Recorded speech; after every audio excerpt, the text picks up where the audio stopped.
Salam əziz tələbələrimiz, bu dərsimizdə sizinlə MBA sınav imtahanı üçün izahına baxırıq. İzah yenə uzun olduğuna görə onu hissələrə bölmüşük. Hal-hazırda birinci hissənin izahı ilə başlayaq suallarımıza. Birinci sualımız belə bir x verib bizə və bu ifadənin qiymətini bizdən hesablamağımızı istəyir. Əvvəlcə biz x-in qiymətini taparıq. X bərabərdir. Sürətinə baxsaq, birinci həddimiz 9-da 5, 9-da 5 plus ikinci həddimiz 27-dən 15-i 3-ə ixtisar apararıq. Bu da qalacaq 9-da 5 və nəhayət üçüncü həddimiz 81 ilə 45-i burada ixtisar apararıq 9-a, o da qalacaq 9-da 5. 3 dənə 9-da 5 toplayıb 3-ə böləcəyik. Bu olacaq 3 vurulsun 9-da 5 bölünsün 3. 3 ilə ixtisar gedəcək. Yekun nəticədə x-imiz qalacaq 9-da 5. Bizdən soruşulan bu ifadənin qiymətini hesablayaq. Olacaq 1 çıxılsın 9-da 5. O da bizə verir kök altında 9-da 4, ona da kök çıxır 3-də 2. Birinci sualımızın doğru cavabı C bəndi. C. İkinci sualımız, əgər 10 kiçikdir x, ondan böyük 15-dən kiçik, y də 1-dən böyük 100-dən kiçik olarsa, x, y kvadratı ifadəsinin ən kiçik qiyməti neçə olar soruşur bizdən. Ən kiçik qiyməti, hasilin ən kiçik olması üçün x vurulsun y kvadratının ən kiçik qiymətini bizdən istəyir. Hasilin kiçik olması üçün təbii ki, qruplar kiçik olmalıdır. Birinci, x-in burada ən kiçik qiyməti 10-dur. Yazarıq yerinə 10. Y-in isə ən kiçik qiyməti 1-dir. Yazarıq yerinə 1. 1-in kvadratı yenə də onsuz da 1 eləyəcək. Hesablasaq, onu 1-ə vurarıq. Cavabımız olar 10. Sualımızın doğru cavabı A. Üçüncü sualımız bir ehtimal sualdır. Qutuda 10-a 15 qara daş var. Qutudan bir dəfəlik 2 daş çıxarılır. Hər iki daşın alınması ehtimalını tapın. Əvvəlki sınaqlarımızda da buna bənzər suallar vardı. Bu sualda eyni o tipli o şəkildə həll edirik. Məxrəc doğru cəmisi 10 plus 15-dən. Cəmisi 10 plus 15. 25 dənə kürəciyimiz var. Həm 25 kürəcikdən 3 dənəsi qutudan çıxarılacaq. 3 dənəsi ya 2 dənə. 2 daş çıxarılır, üzr istəyirəm. Məxrəcimiz olacaq 25-də. 25 dənədən 2 dənəsini çıxaracağıq. Bizdən istəyir ki, çıxardığımız 2 daşın hər ikisinin A olması ehtimalını istəyir. Yəni, hər ikisi A'ların içindən çıxsın. Sürətimiz olacaq, əlverişli hallarımızdan sayı olacaq. Kombinizon 10-dan 2. Buradan sonra sadəcə kombinizonların hesablanması düsturların açıq şəkildə yazırsınız, yerinə hesablayırsınız. Əgər hesablaya bilmirsinizsə, kombinizonun açılışını bilmirsinizsə, əvvəlki sınaqlarımızda həm sınaq 1-də, həm də sınaq 2-də kombinizonların açılışlarını yazmışam. Ona aid suallar da həlləmişik. Əvvəlki dərslərimizə baxırsınız və bunun sualın davamını onlar vasitəsilə həll edə bilərsiniz. Əgər tapmasanız dərslərimizi videonun aşağısına yazın, linklərini ataraq baxa bilərsiniz. Dördüncü sualımız, 2009-cu ildə Dilara 10 ədəd ingiliscə və 7 ədəd fransızca kitab oxumuşdur. 2010-cu ildə onun oxuduğu fransızca kitabların sayı ingiliscə kitabların sayından 2 dəfə çoxdur. Bu verilənləri bir cədvəl halına salaq, daha rahat olsun bizə hesablamaq. Birinci başlayaq. 2009 yazaq. 2009-cu il var bizdə. Bir də 2010-cu il var. 2010. 2 dənə kitab oxunub. İngiliscə və fransızca.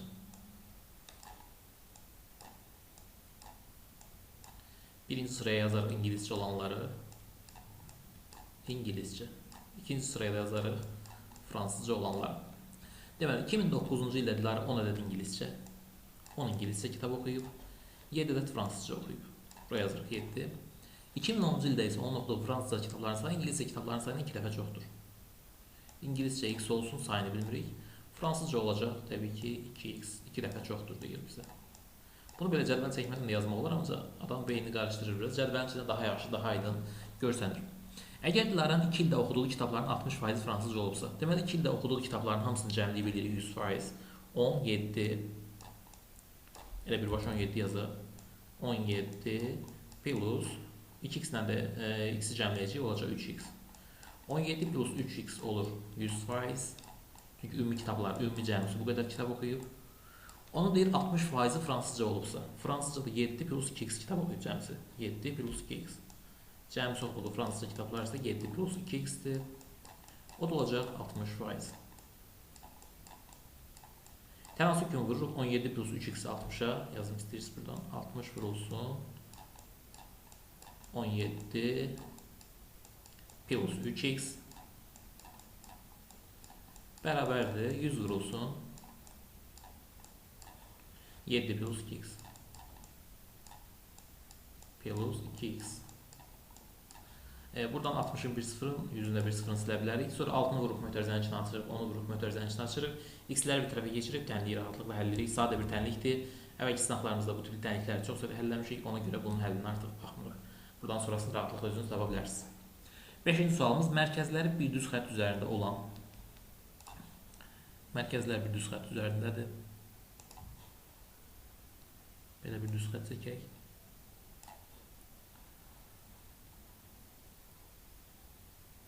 Üç dairə bir-birinə toxunur. Böyük ağ dairənin diametrinin balaca ağ dairənin diametrinin olan nisbəti 3-ün 1-ə olan kimidir. Böyük ağ dairənin balaca ağ dairənin nisbəti 3-ün 1-ə olan nisbəti kimidir. Demək biz nə edə bilərik burada? Burada biz bunun radiusunu 3-ün 1-ədirsə bunların nisbətləri. Bunun radiusunu götürə bilərik. Böyüyün radiusunu 3. Bir başa 3 yazaq. Diametrlərin nisbəti 3-ün 1-ədirsə deməli radiusların nisbəti 3-ün 1-ədir. Bunun radiusu 3-dür. Bunun radiusu 1-dir. Bütövün radiusu təbii ki olacaq. Bunların radiuslarını cəmi ikisini cəmləyəcəyik. Bütövün radiusu olacaq 4. Ən böyük dairənin hansı hissəsi rənglənmişdir deyil bizdə. Əvvəlcə ən böyük dairənin sahəsini tapaq. 4-ün kvadratı olacaq 16. Pilərini yazmırıq. Onsuz da hamısında pi var. Ehtiyac yoxdur. 16 böyük dairənin sahəsidir bütövün. Kiçiklərin sahələrini ağ hissələr bundan çıxırıq. 16-dan çıxırıq. Bunun sahəsi 3-ün kvadratı olacaq 9. Balacanın sahəsi də 1-in kvadratı olacaq 1. Bütöv qaradan, yəni bütöv dairədən 16-dan bundan çıxırıq ağ dairələrin sahələri cəmdir. Yerdə qalır 6.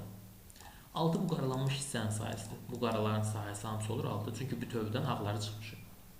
İndi ki bu qara hissənin, yəni 6-nın ən böyük dairənin hansı hissəsidir? Yəni ən böyük dairənin nisbəti 16-ya nisbəti 16 ən böyük olduğuna görə. Bunları da ixtisar apararaq 2-yə qalar 8-də 3. Sualımızın doğru cavabı Y bəndi.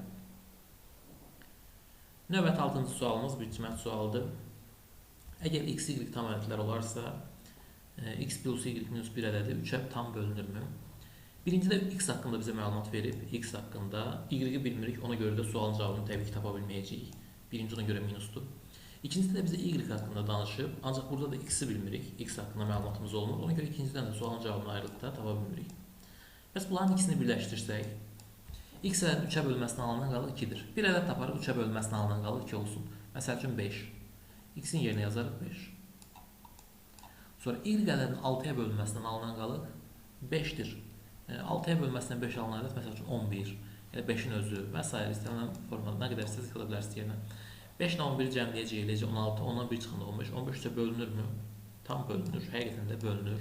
Yaza bilərik. Ədədləri tapıb qoyuruq yerinə, cavabı sadəcə tapırıq. Ədədlər tapıb qoymaya da bilərsiniz, riyazi yolunu istəsəz yazarım sizin üçün. X ədədinin 3-ə bölməsindən alınan qalır 2-dir. Deməli, x ədədini biz 3k plus 2 kimi göstərə bilərik. Çünki x ədədinin 3-ə bölünür. Bu k hissəsi 3-ə bölünür, ancaq 2 hissəsi 3-ə bölünür, qalır 2. Y ədədinin də 6-ya bölünməsindən alır 6k plus 5-dir. Bunların cəmindən bir çıxılmışı 3-ə bölünürmü soruşur bizdən. Cəmləsək bunları olacaq 9k plus 7 minus 1. Yəni plus 7 minus 1 yazmaq əvəzinə plus 6 yazarıq. Plus 7 yazıb sonra 1 çıxacaq onsuz. Bu ədəd 3-ə bölünürmü? Təbii ki bölünür. Birinci hissədə bölünür, ikinci hissədə bölünür, deməli ədəd 3-ə bölünür. Bu biraz vaxtınız ala bilər. Birinci rəqəm qoymaqla yerinə daha qısa müddətdə cavab asanlıqla tapa bilərsiniz. 7-ci sualımız funksiyanın təyin oblastını tapın. Kökaltı funksiyanı demişdik, təyin oblastı odur ki, kökün altını böyük bərabər 0 edirik. Çünki kökün altı mənfi olanda mənası olmur.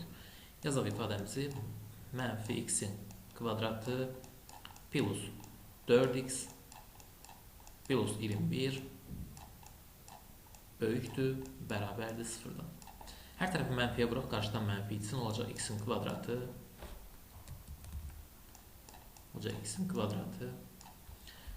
minus 4x minus 4x minus 21 hər tərəfi mənfiyə vururuq.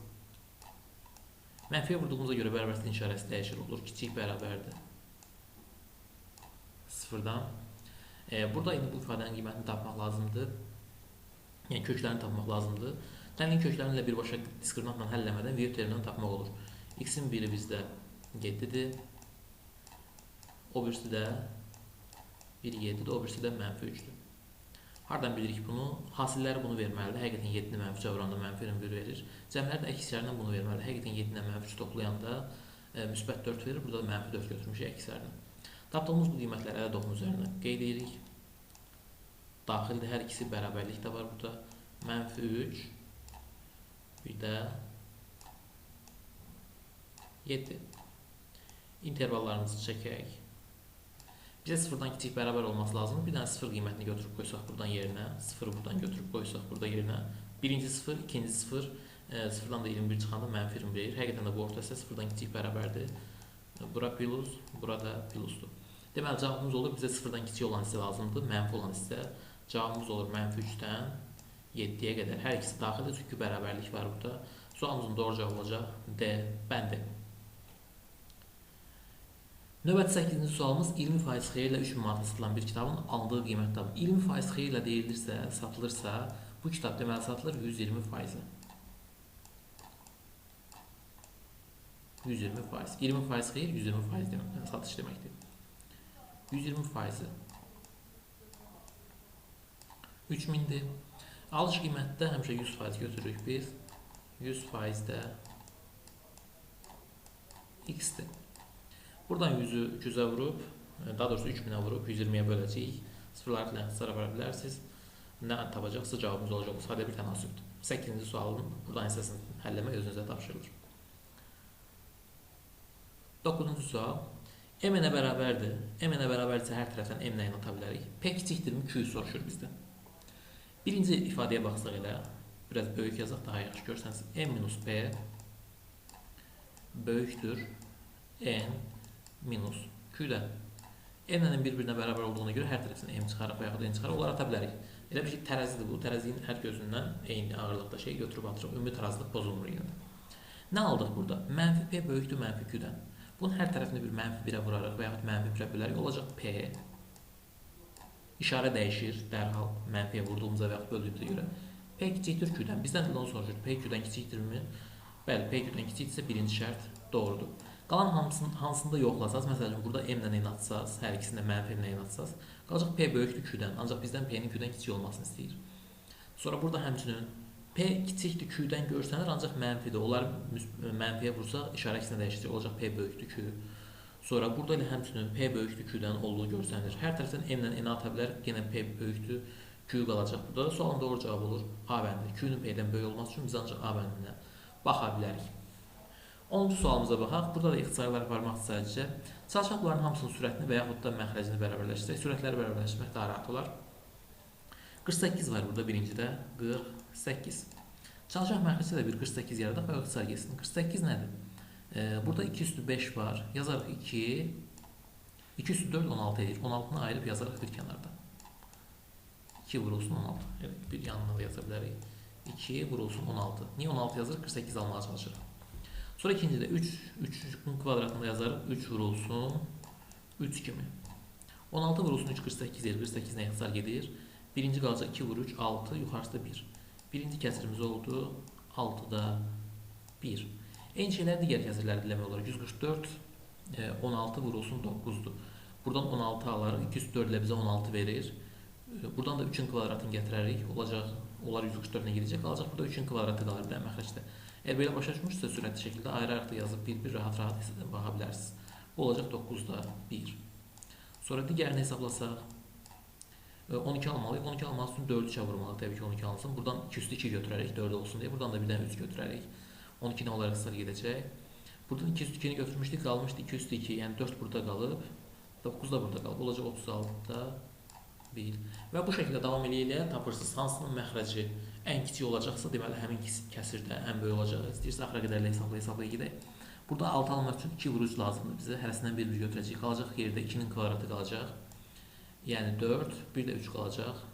12'də 1 də burada qalır. Bərabərdir. 81 3 üstü 4'dür.